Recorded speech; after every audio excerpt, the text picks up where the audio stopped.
That we'll get started. This probably will happen later. Don't worry about it. But yeah, and a quick reminder before we get into the event itself. We have Culture Fest coming up. This is a huge event that we're going to be having from 4 to 7 on Tech Green, March 17th. Make sure not to miss it. We have a lot of fun activities. We have food. We have the whole shebang. It's one of my favorite events that the MSA hosts, so make sure to stop by and have some fun with us. And today is also another special day because it is our very own GTMSA President HAMMAD's birthday.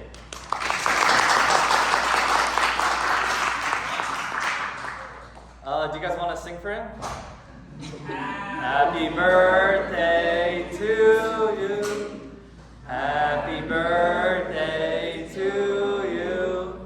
Happy birthday, dear Hamza. Happy birthday to you. Alright, let's go.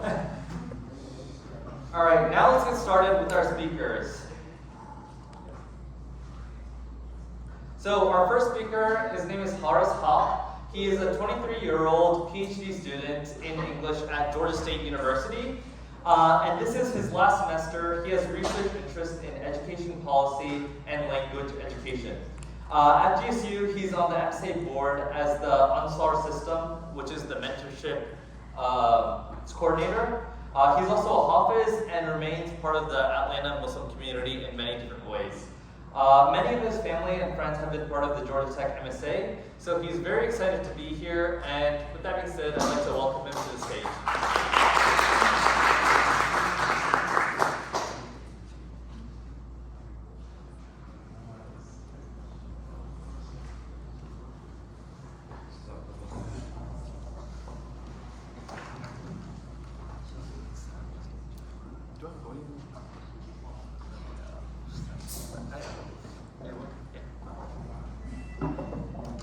Assalamu alaikum wa rahmatullahi wa barakatuh.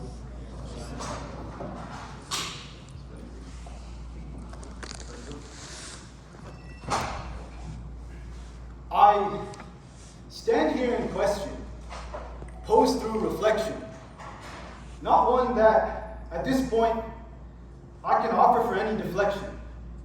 One that requires retrospection precisely because it's a projection of my indirection. I look around, seeing that which can't be unseen, as if I'm in a bad dream and want to change the scene, but I can't. And the truth is that for a while like this, it's been lonely, anxious, dejected, depressed, disappointed, disillusioned, embittered, distressed, trying to put up a front of jest outside, but on the inside, I'm messed at best. All of this compounded by the challenges of the West. All grown up now, far from my nest, on a quest to impress at society's behest, but only ended up getting compressed as the whole thing progressed. With all that, I have nothing to show. Been on the low, and at this point, can't let it go, can't forgo. The next best thing that I know would be a death blow. The heart is broken. In its weakness it seeks, but the outcome is bleak. It hopes, but it can barely cope. It wants something, someone, but everyone is occupied, and they shun as if my problems are none. In the short conversation we may have, they say, to lift my hands and pray for a day, all statements too cliche, meant to make me go away. They don't understand everything is gray. That if only it was that easy, I would fix everything as they say, but who am I? Who am I but a useless castaway? Honestly, my reason is nothing, but that every call to good in my selfish desire did I disobey. I look down on the ground, tears streaming. In front of everyone else I'm beaming, but inside I'm screaming. Until it occurs to me, nothing more matters. If only everything in my life could have a cleaning and redeeming. And as this Shattered, exhausted, soul sits under the shade of a tree, hair disheveled and eyes burnt out, looking like some cartoon on the TV, as it is desperately trying to escape, trying to feel free. It is suddenly overcome by a deep, profound, encompassing sense of glee. Looking at the baby bird displaying a peculiar idiosyncrasy, attempting constantly to achieve its actuality, not allowing itself to have its inadequacies become a detainee, knowing that it's only a matter of time before success it will see. Or the sun, shining ever so brightly, as if speaking itself, saying that no matter what, after darkness, light is surely a guarantee. Finally, it makes sense. Purity is a process that requires pressure, peeling, and difficult feeling. And God mentions that for this person who walks through this, in their heart, does He entrust the secret of this purity that to others remains concealing. And all this pain allowed me to understand love, no doubt. Because truly, what is fulfillment and hope and happiness and joy and contentment? Love without pain. And the two greatest lovers, God and His Habib, His prophets, was there not pain? But in that pain, God did promise that to that person He does not restrain.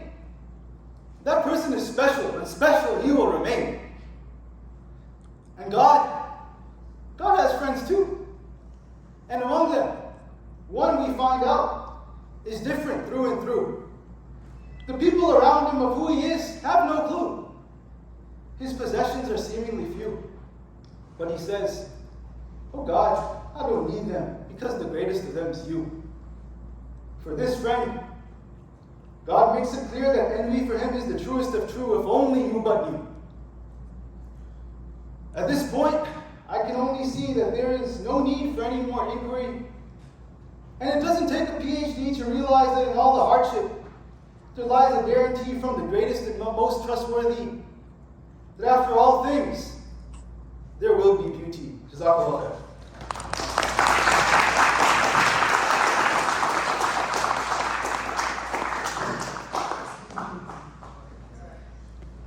I just want to say that was, mashallah, a really great spoken word that you presented.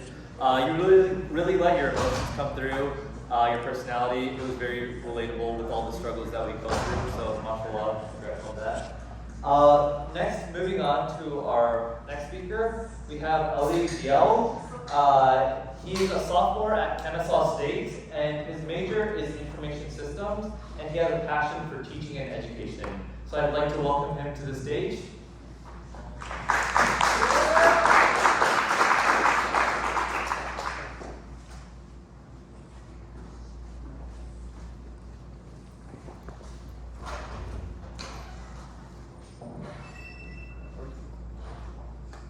Hello. Assalamu alaikum. So I wrote this poem 11 parts that so long years ago. Summun Bukman Umyun, deaf, dumb, and blind. He said we were deaf, dumb, and blind before you came, that as soon as the revelation came down, nothing was the same. No more days of ignorance, everything changed. But it took a while for you to come to me. You see, I didn't love you immediately. In fact, I was hesitant.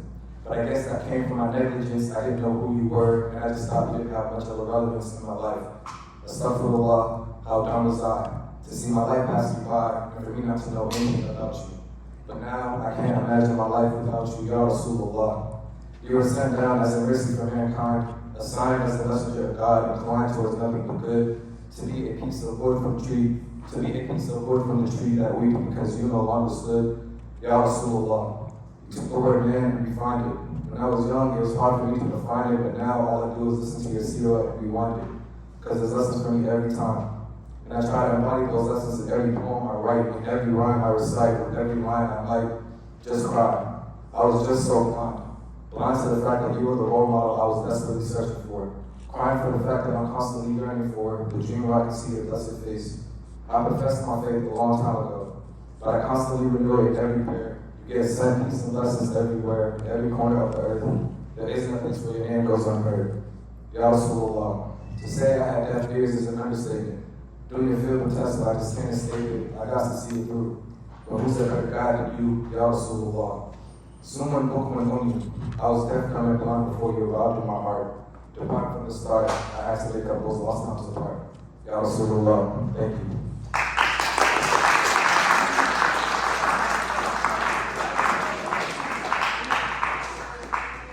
Also, another beautiful poem that we have. Now, moving forward, we have Mr. RAHMAN Abdul Malik. He is a first-year biomedical engineering student here at Georgia Tech. And he's given a lot of spoken words before at different events, so I'm very excited to see what he has for us. Welcome, Abdul.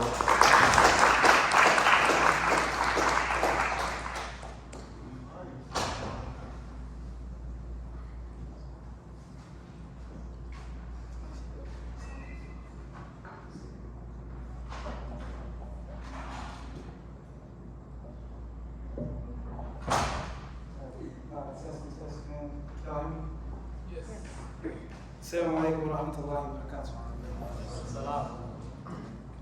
So I wrote this poem dedicated to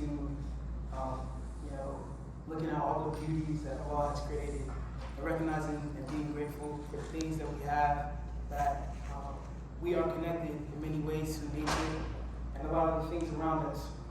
And it's important that we're grateful for the things that Allah has brought us in our life. So let's get started.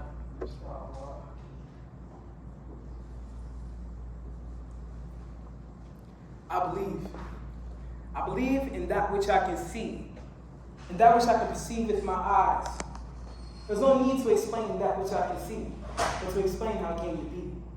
See, it takes iman, which is stronger than faith, to believe in that which I can't see. We can see the outcome clearly in front of our eyes, but it's those who ponder upon them who realize that its meaning is more than just its beauty. The beauty of its purpose and how interconnected it is as the earth is to us, we should be searching for that answer. Let's begin with our lives. How humans are programmed with the functions to survive, but not only raise other lives, not just humans, but animals and trees to grow with the simple breeze, flowing through respiration, breathing oxygen through our nose. It's a cycle imposed by the one who knows. This is His mercy that we don't think as we breathe. And when we sneeze and blink to be relieved from the impurities, then we may be free to a degree. And what about water? As we know, it cleans clothes and our bodies inside and out. And no doubt we can't survive in this world without clean water. And from the ocean, who else would know that we need a broader amount? And also, along with the sunlight count, which is necessary for our skin as it provides vitamins. Did you know that the moon, when it glows, that it provides light at the night and keeps the water out of flow? And who would know that when you sleep, you enter a different reality called a dream? And you can have nightmares, but these aren't real, and you don't feel the chill, but your body is shaking. And I'm still shaking at the fact that we can speak clearly and communicate with the language that was created by He. Alhamdulillah, without that cellular connection, this world would be in a great depression, war after war after war. It's already bad as it is. This world would become too sore and beaten to advance to this level right now. But thanks to Al-Muqit that He maintains this order to its necessary degree. We're still a test, and I don't know about you, but I like to look my best when I meet my Creator, inshallah. I'm so amazed how He created the atmosphere to keep us protected from the heat of the sun. If you only knew the precise calculation we are from the sun. I'm stunned that Allah mentions fingerprints in the Quran, but not surprised compared to the other beauty He identifies. Like when you lie in your forelock and means of making decisions, and the precision of how close our vein is to our skin, of how the body of the Pharaoh will be preserved. His body is in a museum where Allah placed him there so everyone can see because He knew they would. If you look close, you can see that spiders are the best artists with precise webs, with the smallest brain in their head. Oh, and what about a baby? How they can breathe in a stomach without a feet? This is no form of entropy. If you just look at the signs, you have to understand that the world was made for a greater purpose. When I prostrate in sajda, I am showing humility to Him and staring at what I came from. That's when we truly can feel peace. And I feel at ease. That is where I will return just into the ground. No sound, just me and my Rabb. But I pray for every second till that day. As I stare at His signs, I smile and say, Alhamdulillah. Thank you.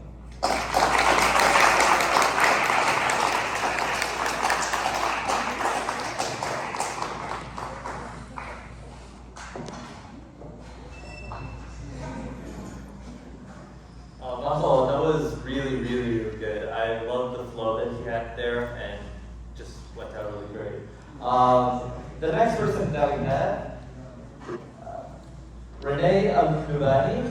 She is a first year studying civil engineering at Georgia Tech, and she is originally Palestinian, which is the motive behind her writing. So welcome to stage 2, Renee.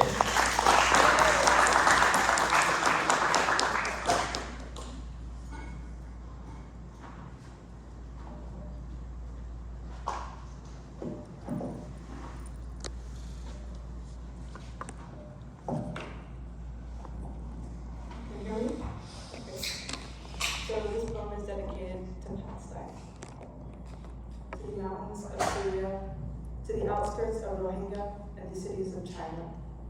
This world is filled with affliction, but I would briefly like to mention the state of Palestine and all the oppression. Please pay close attention. It's not complicated, there is no confusion. We used to live in coexistence with all the right intentions. So let me ask you a question. Why is there so much apprehension, everyone in constant contention? It began when they partitioned, now governed by Israeli occupation, allied with news that paints a fake fiction, creating so many fabrications. And how could I forget the politicians and all their misquotations, igniting endless misconceptions, people making incorrect assumptions with no basis to their presumptions. They talk about our women, but did they ever take into consideration that they first had to be alive before they received an education? This is hypocrisy in its greatest manifestation. Palestinians are in need of protection. Children are growing up in captivation. So many innocent in detention. Basic needs are on prohibition. They use illegal ammunition. They simply require no permission, and they kill in repetition without any hesitation, even while we pray in congregation, displaying our dead like exhibitions. That is their only ambition. Guilty before proven innocent, that's their proposition. Apartheid seems like a fitting description. It requires little intuition to at least have some suspicion. So enough with the delay and the extension. We've already signed all the petitions. Their own people have spoken out in retaliation. When will there be some jurisdiction? Will there ever be a conviction? Let's talk Human Rights Convention and the UN resolution. They both clearly made no progression because the state of my people is still in dissension with the number of tragedies only in ascension. So stop worrying about your pension and let go of your apprehension. For the oppressed are in need of some attention, so please spread the message. No one is exempted. Palestinians deserve some redemption, and please enough with U.S. intervention. I offer my people salutations, for Palestine is my blood in circulation, and say my life will be when Palestine is free from the river to the sea, inshallah.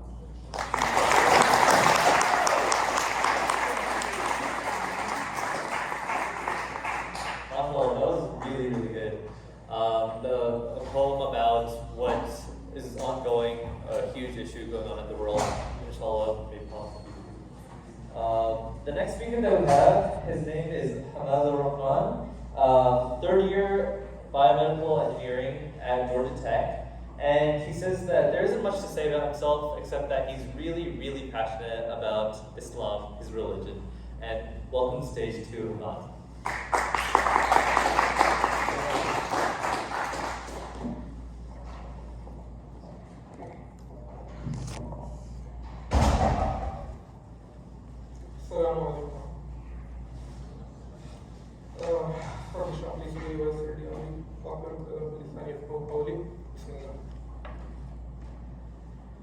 Pillage, rage, death, and murder as has never been, where the rivers flow red and the earth is never seen, where every rose sings elegies and the sky wails and screams.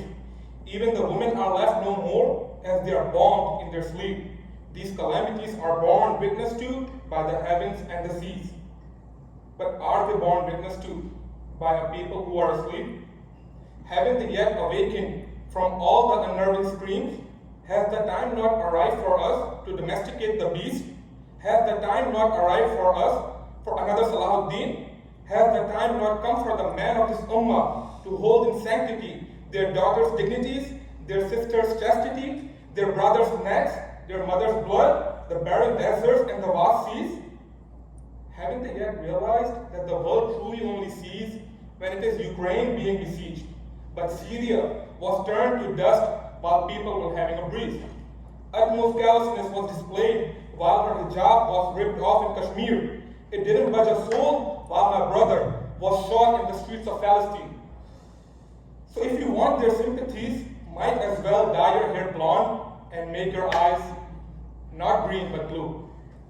Or you can turn back to your master in ruku and sujood. You can repent to him as he is Ar-Rahim, Al-Ghafur. You can ask of him for victory as he is Al-Hayy, Al-Qayyum, the one to whom all your troubles are known, and he risks them for you as he says, Kun Fayakun. Now, if we have come to realize before His Majesty our dire need, then we must realize that we wouldn't be relieved of this catastrophe until we rectify our affairs and establish taqwa in our deeds by treading on the path left behind by our Rasul al-Kareem, sallallahu alayhi wa sallam, a path of justice in affairs, obedience to parents, and riba-free money. I just had to add that in there. Of charity, wakefulness, and sleep, of being a gharib in these streets, as if a lush and green plant sprouting from within all this concrete. Just to test yourself, to see whether your roots even run deep, imagine to be present. Our beloved Master, our Rasul al-Kareem, majestic in stature, countenance unlike any of us have ever seen. His face lighting up the room, sallallahu alayhi wa sallam, pearls of sweat flowing down like fragrant beads, sallallahu alayhi wa sallam. Imagine, just imagine, would we be a people he would have liked to see? Forget worthy enough, but do we even have a hint of worth to be called his ummati? Rectify your state, people. Let us rectify our state, because such a moment will be, in fact. And if he disowns us on that day, then whose shafa'ah would you seek? Think deeply, my beloved brothers and sisters. Sadaqallahu Azim.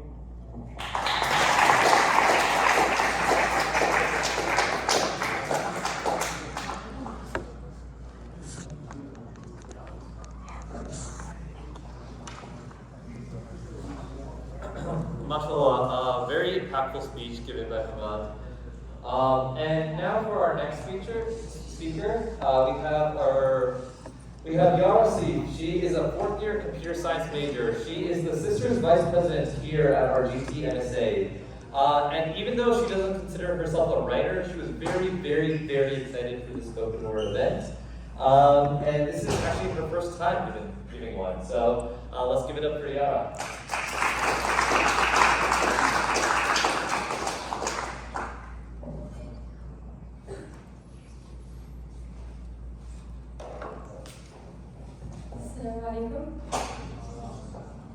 Can you hear me well? I'm kind of not very loud sometimes. Okay. As I sit in contemplation, I ponder about God and all of His marvelous creations. A melange of orange and light pink strikes in a sea of blue during sunset make for an artistic view. A green grass field with daffodils or sunflowers.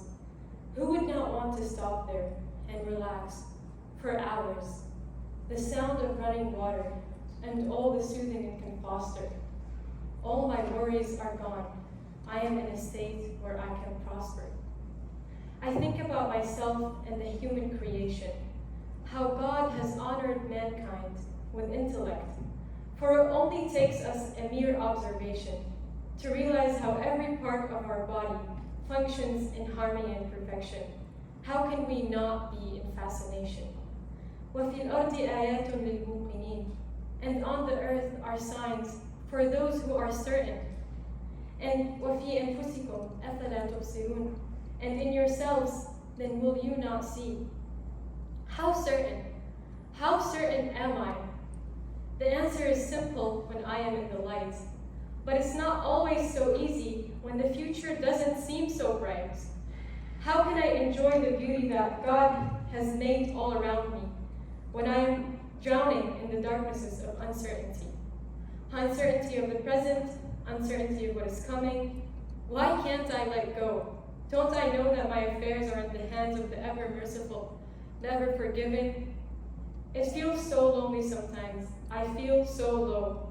Especially when it feels like I'm the only one going against the flow, or even worse, no flow.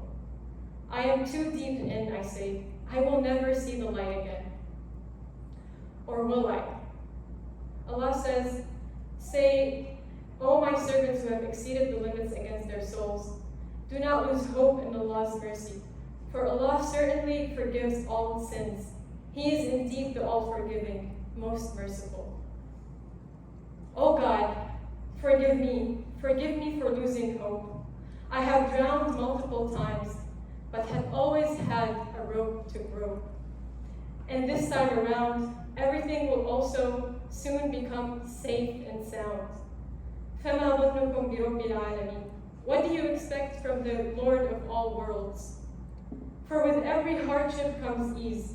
There is no need to grieve. For every time I will look all around me, at myself, and at God's marvelous creations, the answer to my worry is coming. There is no hesitation.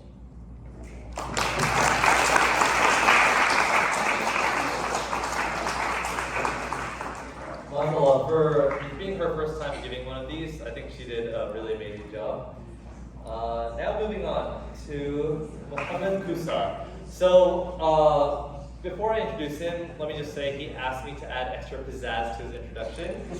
So, Muhammad Kusar, aka Little Zook, Junior, Material Science and Engineering. He expressed himself in this poem using Islam, but also his midterm topics. So he asked me to ask y'all to pray for him that he does well on his midterm. So let's hope that happens. Now I'd like to welcome y'all Muhammad Kusar.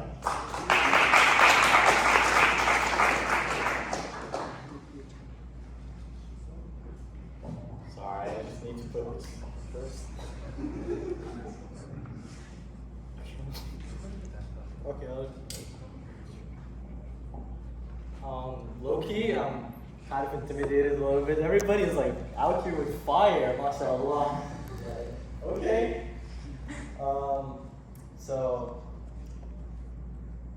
Before I just start, I just want to say, I didn't really plan to write this, to be honest. I wrote it like 2 hours before the submission. I was walking back home and from West Village, I had dinner, and I stood like near the dumpster, like near the volleyball court, the shirts, and I just like recorded this. And I just like that, put it down, so. Okay, Bismillahirrahmanirrahim. The poem, or the spoken word is quenched. Quenched, it's a feeling, it's a desire, it's an action to be fulfilled. Quenched, it's like a photon hitting an atom, kicking out its electron and leaving a hole behind. A hole that needs to be quenched. A hole that goes up, down, left, right, looking for an electron, any electron, just to be quenched. I am the hole. I am the hole, and I have been the hole, and I just want to be quenched. I felt it once or twice in my life since I gained consciousness of this miserable, meaningless struggle full of suffering, state of temporary being called life. A calmness, a serenity. I remember when I was in the 8th grade, one night in Ramadan, I was standing and praying to Allah in desperation, full of weakness, with a broken heart and soul. A scream came from the deep abyss in my soul, a call to be quenched. Nothing in this life makes me feel quenched. I woke up to the call of Jum'ah prayer, to the words of Allahu Akbar. Like a heartbeat, I felt the whole inside of me to vibrate. It wanted me to go to the calling. It commanded me to go to the calling to be quenched. I went there. I came. I was happy. I was ecstatic. My hole was finally beginning to be quenched. Continuing the day, the night, for the rest of Ramadan, and the next 2 months passed like a blink of an eye, but in them there was no need to be quenched. There was no hole no more. I was based, grounded, strong, as a mountain made of steel, and I had a tensile strength like no steel on this earth. I was quenched. But the day came, and I let my guard down, and the photon came knocking on my door, promising if I just let it in, it will allow me to experience new feelings, new adventures, full of excitement, and that I should not be worried about my electron, as I can always go and find it later when the fun is done. telling me to trust it and it will make me feel better than being quenched.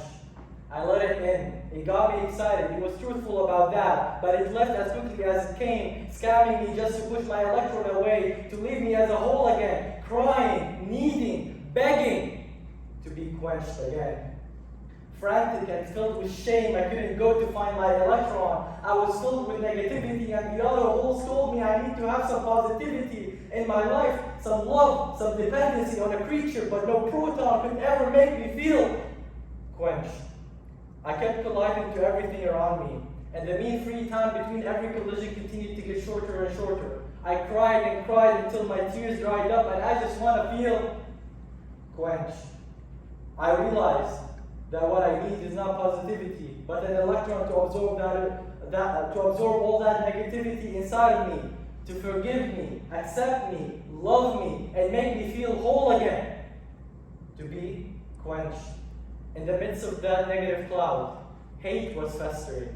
I hated that electron, hated all the other holes, hated everybody, every hole that was filled, and most of all, I just hated myself. I was lost, not knowing where to channel that hatred. I didn't want to hurt the people around me. I was lost, like Schrodinger's uncertainty principle. I didn't know where exactly I was. I was lost, like that cat in the box. Was I there or was I not? I questioned my reality, my being, my purpose, myself, my everything. What am I? Am I there or am I not? Why is this happening to me? I wanted to escape to somewhere far away, into a movie or a manga, or a story where the character was quenched. So I went back home. To the time I felt quenched. I still couldn't get myself to go completely. So in my bed at night I prayed, please Allah guide me. La ilaha illa anta inni kuntu min al-zalimin. Please Allah, اهدنا الصراط المستقيم صراط الذين أنعمت عليهم غير المغضوب عليهم ولا الضالين. Amen.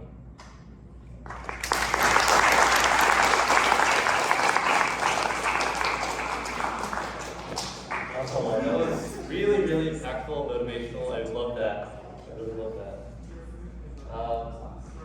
Okay, and so that was Kuso was our last student speaker. And before we end off the event, we'll get to a video picked by Yara for another spoken word.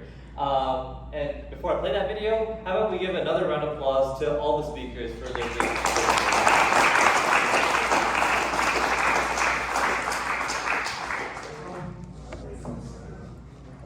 So I'm just going to start to say that I wrote this like yesterday, and it's definitely not nearly as well as everyone else who also presented before me. Like, mashallah, they all were great. This is probably not going to look those standards. So, the Prophet ﷺ once mentioned in a hadith that the one who has a mustard seed of arrogance in his heart shall never enter paradise. How then do we avoid this trait, the one that plagued Iblis, and practice more humility without paying a price? Humility isn't just an external quality characterized by not being prideful. Humility is more like a communist policy, believing in a way that everyone's equal. When practicing humility, one can still be the lion, the scariest of predators one can ever imagine. But even the lion must always remember Aesop's fables and recognize that even mice deserve VIP labels. Our religion guides us to humility in many ways. For instance, in Hajj, everyone's dressed in the same fashion. You could be a wealthy merchant who wears Gucci every day, or someone who never left Ramadan due to constant food rations. For every male walking around the sacred Kaaba doing tawaf will wear a simple towel. No one superior except for us loved. Sorry, I'm going to scroll through this.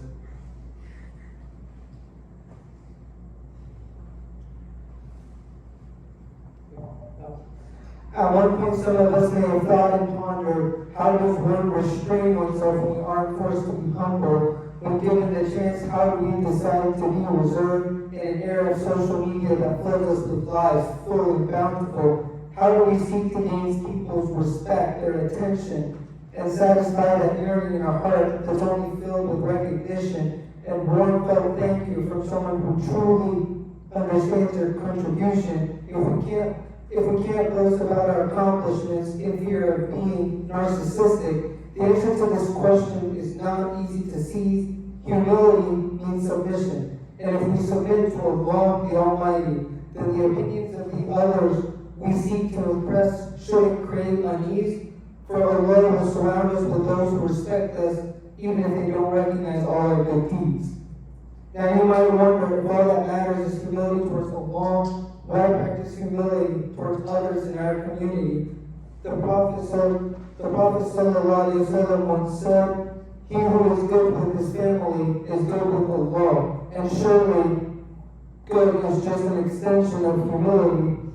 For if we can't be humble to our parents with their constant sacrifice, then how can we be humble to the Almighty who is invisible to our eyes? So practice humility wherever you are and whoever you interact, and remember everything that RAHMAN has blessed upon you. For just as there are those who can't see your positive impact, what makes you knowledgeable of the troubles they're going through? Assalamu alaikum.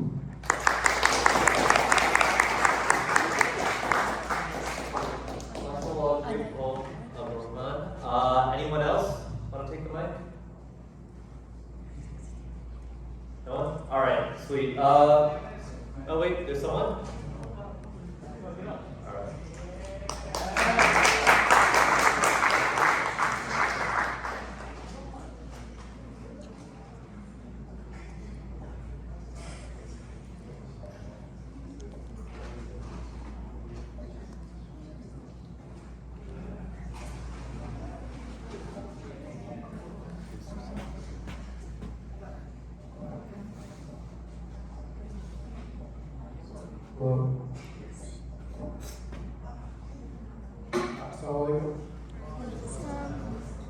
Alright, so to be honest, I wasn't even gonna present, but peer pressure. So it's not really anything Islamic. It's just something that I personally went through, something I wrote, and I know poetry may not be for everybody, but I hope what I'm saying is for somebody out there. So, just move on. Depression. I said the word and I caught your attention. Or maybe you didn't hear me, let me get a better reception. I want to make sure I'm loud and clear, because if we don't want to help each other, then there won't be a lesson. I didn't come here to seek your affection. But I know some people here have been feeling like the 2008 recession. Because that's when life was low, it felt like an economic depression. Now I'm in the aftermath trying to confess my confessions. Now I'm feeling worthless, I must admit. But until you're experiencing depression, I don't think you're qualified to talk about it. And that's the truth, I'm not holding back. Everyone thinks they know about our problems, that's just the knowledge they lack. And it gets frustrating when people don't know my side. Single mom, and she looking at me to provide. The burden I have to carry is something I can't describe. As a child, I was supposed to be ringside, but now they put me in the ring to fight the mess I was left behind. Now the pain is killing me on the inside, and me smiling is just a disguise I show for the outside. Now I'm falling out of love for the game. That's the depression kicking in. Now playing soccer don't feel the same. Now I have my coach back in high school to blame. It's such a shame. If he just gave me one chance, he would have saw what I could have became. And now when I score, I don't even celebrate. And whenever my teammates is like I'm inseparable. I'm losing pleasure in this life, I can't even sleep. So they said count sheep. They said pray. I tried both, and the depression still hasn't gone away. So forgive me as I fantasize being gone today. I don't smoke, but I never feel sober. I'm tired of being patient and keeping my composure. I keep talking to therapists and calling suicide hotlines, but why am I giving them my time when I could just take my own life? They say the good die younger, and so I wonder, why is your love stronger when they're 6 feet under? What happened to when we was here? We hid our pain out of fear, giving you our time despite our struggles, but then leave us to find your next love couple. Because love comes in pairs, so I guess I wasn't a part of the double. I'm saying this because this shouldn't be swept under the carpet. Regardless how we feel, this should be regarded moving forward. Inshallah.